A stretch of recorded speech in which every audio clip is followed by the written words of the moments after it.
en las fuentes de prueba que han sido presentadas a lo largo de estos videos, ¿no? Entonces ahí hay una labor de adecuación importante con la finalidad de que se puedan explicitar y entender. En segundo lugar, la conservación. La conservación también es un aspecto clave para que los procesos se puedan desarrollar con eficacia. Sin conservación adecuada, la prueba simplemente no va a obtener los resultados, digamos, previstos por el ordenamiento y se va a perjudicar la investigación. Entonces, ahí hay un segundo elemento clave que es necesario reforzar, sobre todo de cara a poder actualizar los ordenamientos. Y fundamentalmente dos, ¿no? El ordenamiento procesal penal, que supletoriamente ante los vacíos se basa en el ordenamiento procesal civil. Ahí también hay todo un reto gigantesco porque los medios de prueba legalmente establecidos están pensados, como les digo, en las fuentes documentales clásicas y no necesariamente en este tipo de avances, aunque obviamente se ha dado la puerta, se ha abierto la puerta a nivel de la prueba tecnológica en algunas partes del Código Procesal Civil, pero es necesario profundizar en los conocimientos, porque sin duda los videos que se han mostrado y los conocimientos y las experticias acá explicadas ponen todo un desafío para los códigos procesales actuales. Un tercer elemento clave tiene que ver con las normas de cooperación internacional, sin duda porque, por lo que se ha mencionado, ¿no? Los delitos que se cometen sin un territorio específico, se cometen en el ciberespacio, y ahí hay todo un desafío sobre la aplicación de las normas en el espacio, que es un tema clásico de la teoría del derecho. Entonces hay que reflexionar, es decir, volver a pensar la teoría clásica del derecho de la aplicación de normas en el espacio de cara al convenio de Budapest en este punto. Otro elemento que también destaco y que lo han reiterado los diversos expositores, y felicito la presentación del general de brigada, que ha sido sumamente clara, y desde ya lo podría comprometer, general, a que pueda replicar esto en el Ministerio de Justicia. Nosotros ahí tenemos un martes jurídico y un viernes de reforma, y nos gustaría mucho poder ofrecer esta explicación en la línea de capacitación y de sensibilización en relación a lo que significa todos los desafíos del convenio de Budapest, sobre todo de cara a que nosotros utilizamos masivamente tecnología y sin conciencia o con poca de ella nos vemos expuestos a todos los riesgos que bien se han demostrado claramente con los ejemplos que se han dado a través de del y la capitana. Otro elemento que nos parece clave, y finalmente con ello culmino, tiene que ver con la capacitación, ¿no? Ahí también desde el Ministerio de Justicia nos ponemos a disposición para poder trabajar. Actualmente tenemos un acercamiento importante con la Academia de la Magistratura, para poder introducir, ¿no?, la reflexión de manera mucho más potente en la currícula, pero sobre todo también, y ahí también un llamado al congresista Jorge del Castillo para que pueda existir digamos, una reflexión importante en relación a la reforma de la Academia de la Magistratura. Tenemos un especial interés de que la Academia de la Magistratura efectivamente se convierta en el soporte básico, en el presupuesto indispensable del funcionamiento del sistema de justicia en cuanto a la capacitación, perfeccionamiento y fortalecimiento de capacidades y aptitudes de los jueces y las juezas a nivel nacional. Y sin duda, como bien lo ha mencionado Eric Iriarte, este tema es poco abordado en los cursos de formación. Entonces, si tenemos una legislación por un lado, que está pensada en las fuentes documentales y las fuentes de prueba, básicamente pensadas en el papel, no en los medios digitales, preferentemente, y si tenemos a jueces que no tienen como parte de su funcionamiento de capacitación ordinario este tipo de cursos, y por lo tanto cómo se van a enfrentar al momento de poder resolver los casos que bien se han planteado en este foro. Entonces, desde ya creo que hay muchos desafíos en cuanto a revisar la tipicidad de las normas, en cuanto a poder actualizar el tema de las fuentes de prueba en los ordenamientos procesales básicos, supletorios y básicos, en cuanto a la capacitación, y ahí las fuentes de capacitación obviamente son claves, el poder realizar los contactos necesarios con la Academia de la Magistratura y en general con las escuelas de formación que tiene el Estado peruano para los funcionarios en general y para el público ciudadano. Desde ya nos interesa en el Ministerio de Justicia poder contribuir desde estos puntos de vista jurídico, desde el punto de vista formativo y de divulgación de este importante convenio que, como bien, y con ello concluyo, bien se ha detallado, está ya entre nosotros, estuvo en realidad, es en realidad el reconocimiento de algo que ya está desde hace varios años en nuestro país presente, utilizamos la tecnología y no somos necesariamente conscientes de los riesgos a los cuales estamos expuestos, y sin duda alguna es un trabajo que tenemos que realizar todos en conjunto, y para ello cuenten con el Ministerio de Justicia en esta labor. Con ello concluyo estas palabras iniciales y les agradezco por la invitación.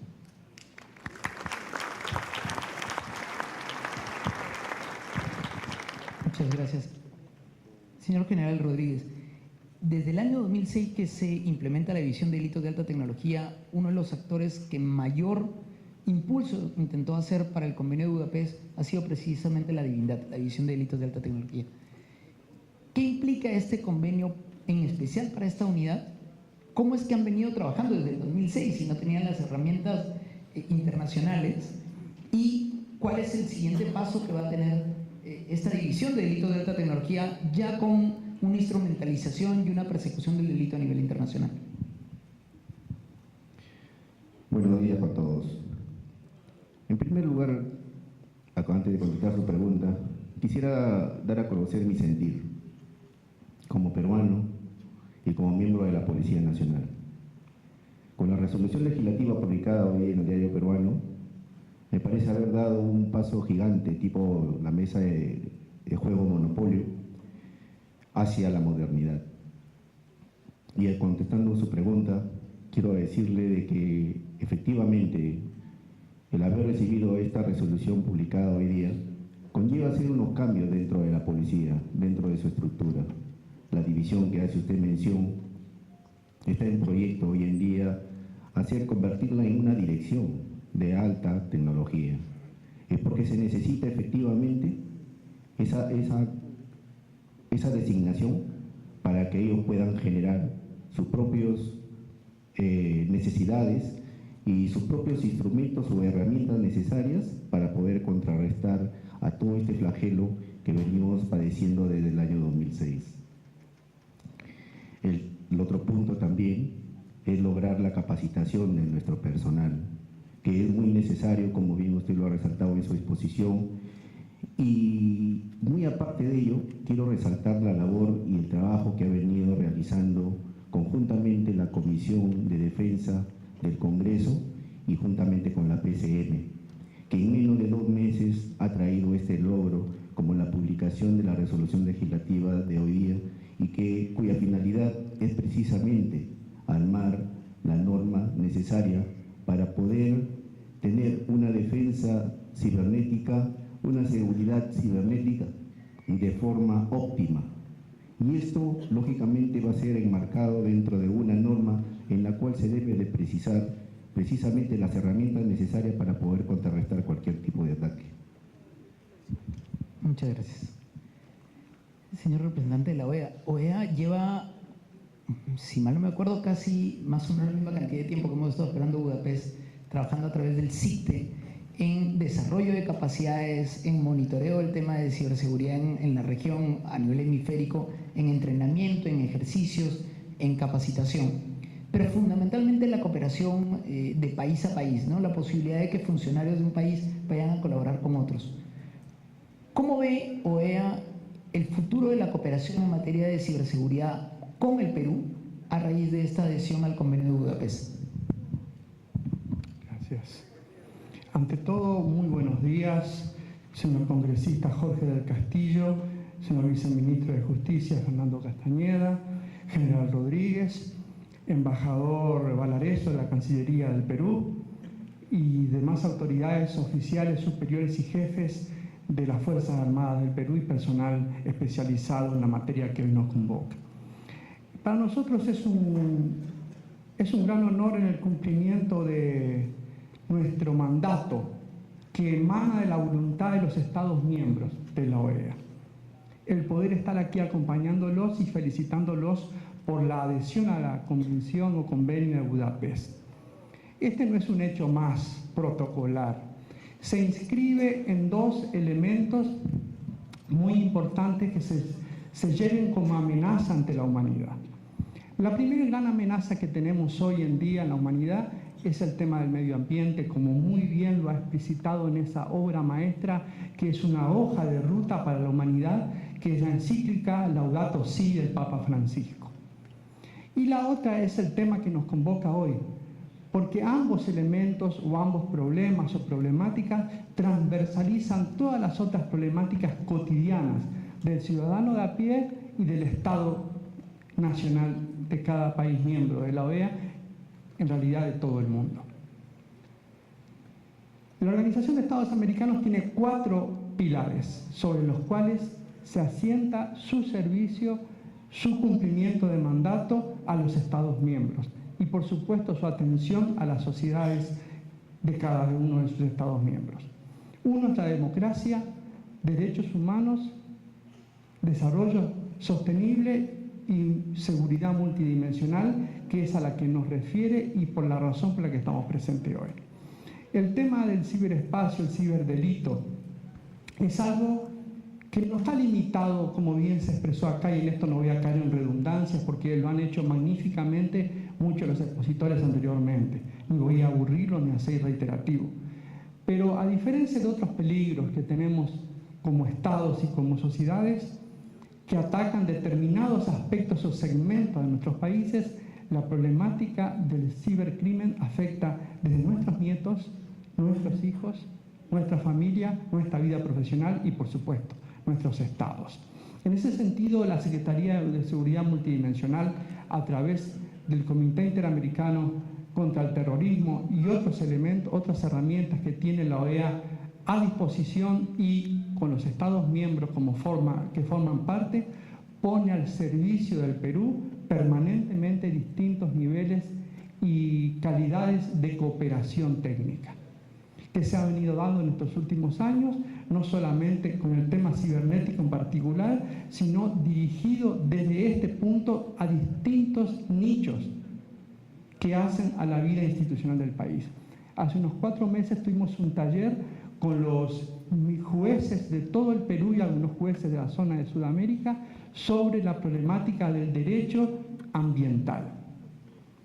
Volviendo al tema que decíamos al principio, que es uno de los grandes desafíos, la defensa del planeta. La diferencia que hay entre la problemática medioambiental y el tema que nos convoca hoy es que en el tema medioambiental la labor o el aporte que hacemos como ciudadanos es pequeña. La mayor parte del peso cae en los estados y en aquellos agentes negativos del mundo corporativo que no respetan el medio ambiente, que es la casa común de todos.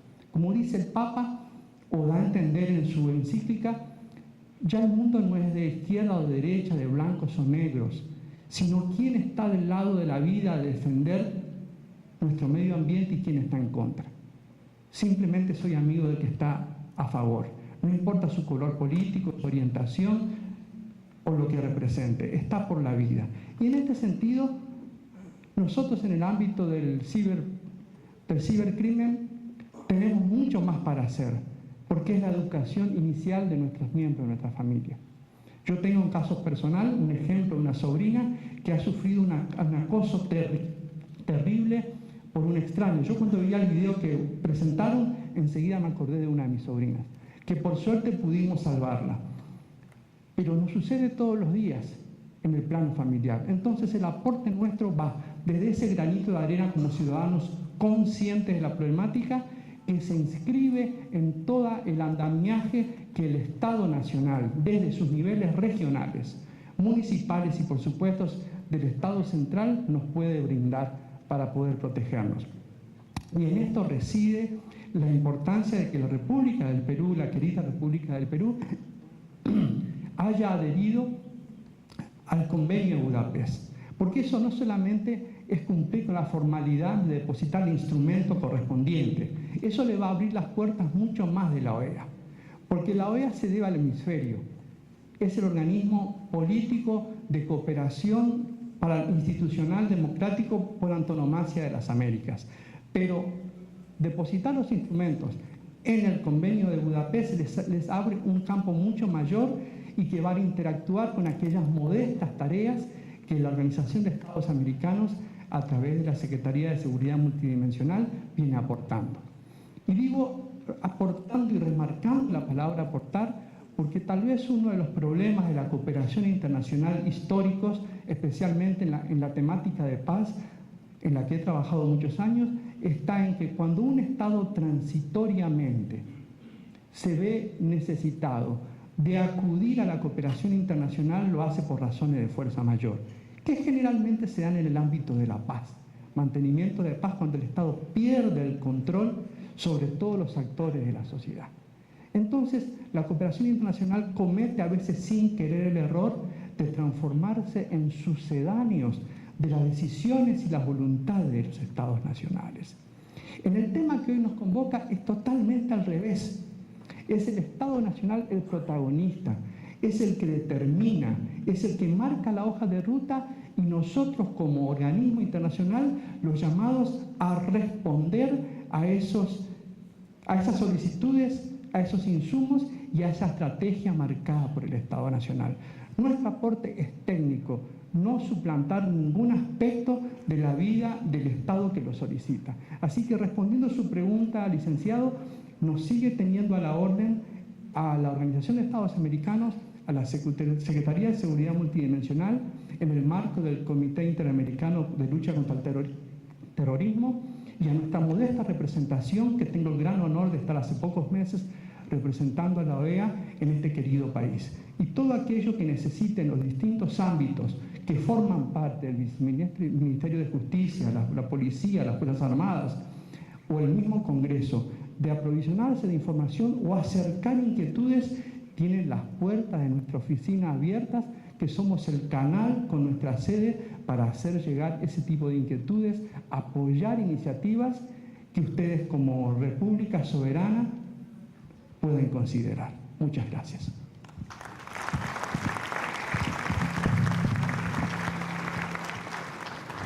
Muchas gracias por su respuesta. Ahora le mando otra pregunta después. Primero vuelvo donde el viceministro de Justicia. El Ministerio de Justicia tiene la autoridad de transparencia y protección de datos personales. Un tema crítico en el tema de seguridad de la información es el resguardo de la información de las personas, de los usuarios. Pero además esta autoridad tiene un poder coercitivo, es decir, tiene dientes para poder hacer el cumplimiento de las normas.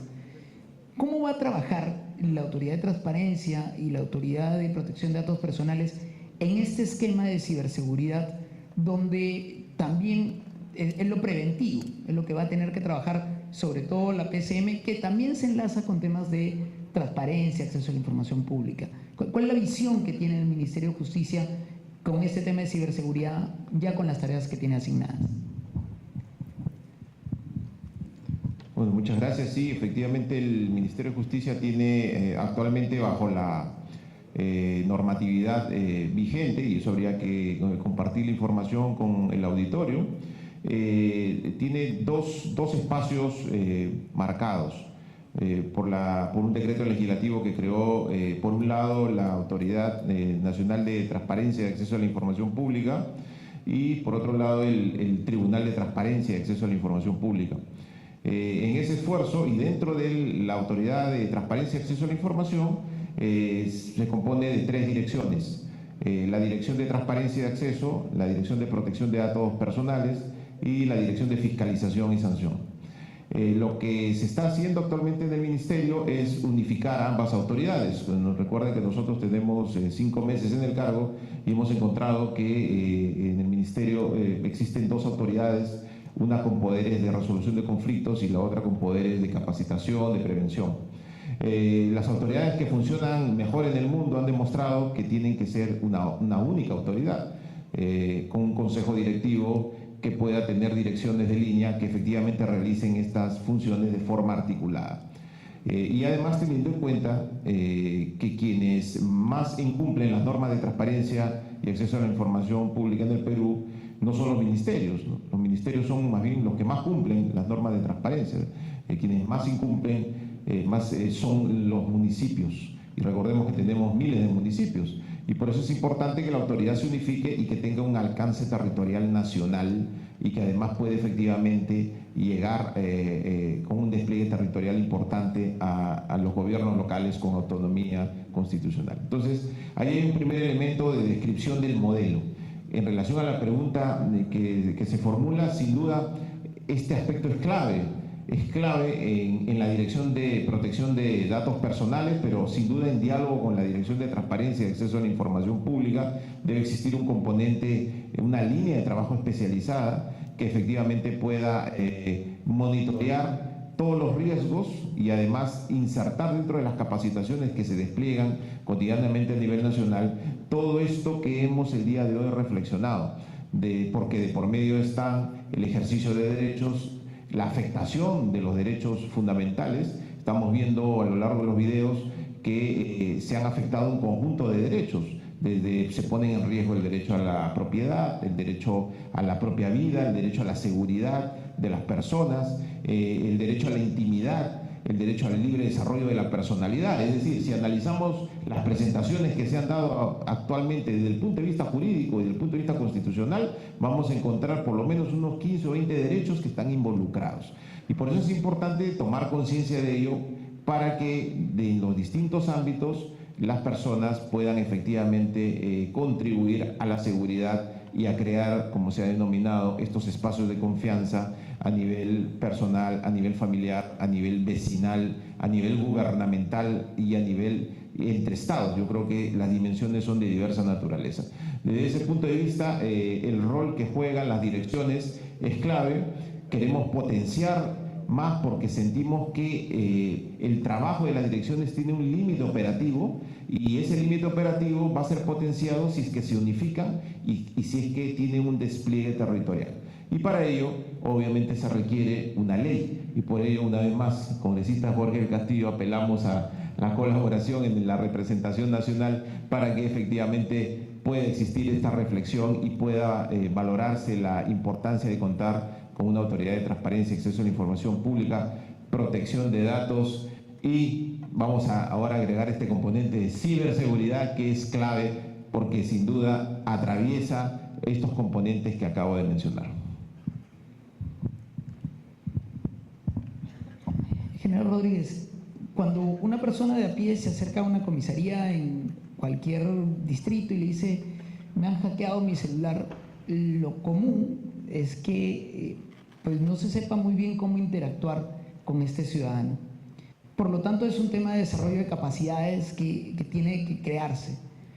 La pregunta es una pregunta doble. El primero es, ¿qué plan de capacitación a estos oficiales y suboficiales policiales se está programando tener en estos temas digitales?